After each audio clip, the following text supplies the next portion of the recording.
Alright, so this is my procedural iron-on patch generator, and the idea behind it is that it could take an image with clearly defined edges like a logo and turn it into an iron-on patch that can be used for cloth simulation or for modeling or for anything else you want to use it for. So first, this tool does take an image input, so I can just go ahead and select it up here, and it automatically traces the image.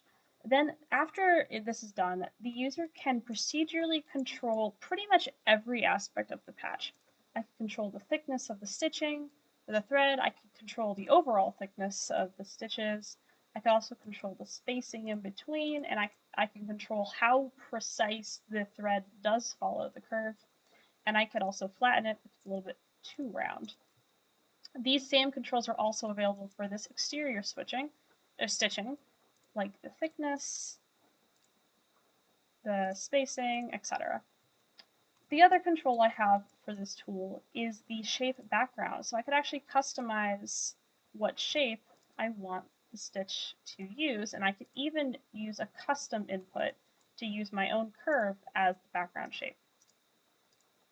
I like the rectangle.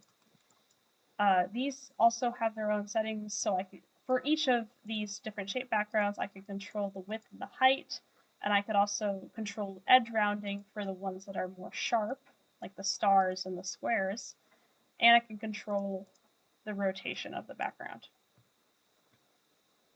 Additionally, I have a button Prep for Vellum Sim. You can't see it in this viewport, but it has subdivided this mesh into triangles, so if you do want to simulate vellum, it makes it really, really easy. The other settings I have are material settings, so you don't have to bring this into Substance Painter to actually add materials to it. It intelligently grabs the materials from the image by default.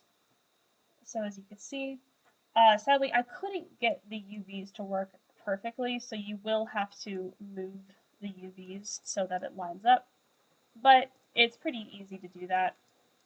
But if you want to override, you can also override any of these materials and add your own.